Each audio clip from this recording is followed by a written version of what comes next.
Hi, I'm back. First of all, I want to say thank you so much to the people that reached out to me with questions this week on the Facebook page or via private message. It really has shown me that you guys really want someone to talk to about this stuff, about spirituality, and about what's going on with you personally, as well as what's going on in the world.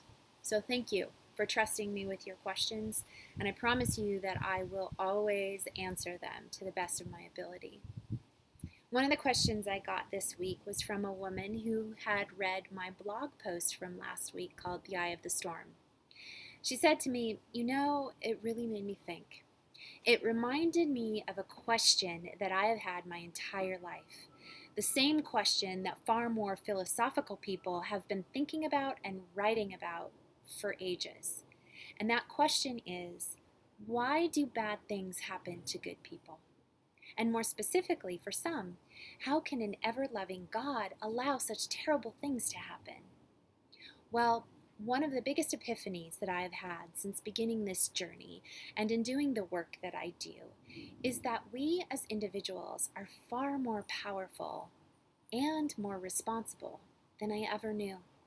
And we plan our lives before we live them. That means that we as souls are fully aware of our soul path and our soul journey and the lessons that we want to learn as we go into our next life on earth. And we line those lessons up. And they're not easy, they're hard. They involve sometimes abuse and abandonment, they involve the loss of a loved one or the loss of a limb, they involve war, they involve separation, they involve displacement, they involve even Holocaust. We choose the challenges, but not only do we choose the challenges, we choose our adversaries and our enemies, and we choose those people that will be there to support us through it all, our friends and our family. We choose all of this proactively before we come into a life. Well, people then ask me, well, that's then all determined, right? What about free will? Yes, I have free will as a person in a body, me, as Merit. I get to choose how I act from moment to moment and day to day. That is my free will.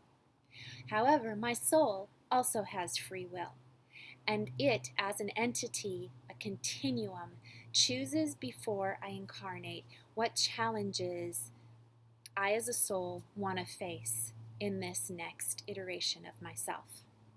That also is free will. This is so paradigm shifting.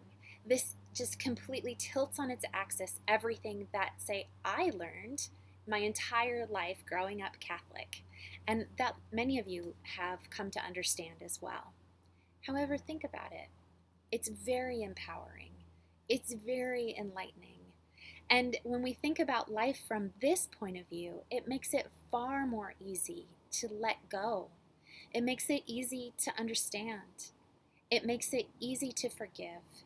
And it makes it easy to move on gracefully with a new understanding. It's big, I know. I invite you to please read more about it. I will list some books in the comments under this video. Please check them out. And after you've read them, and after you've thought about this more on your own, please feel free to ask me more questions. I'm here, and I want to talk with you. Thank you so much for listening and watching, and I know I'll talk to you soon.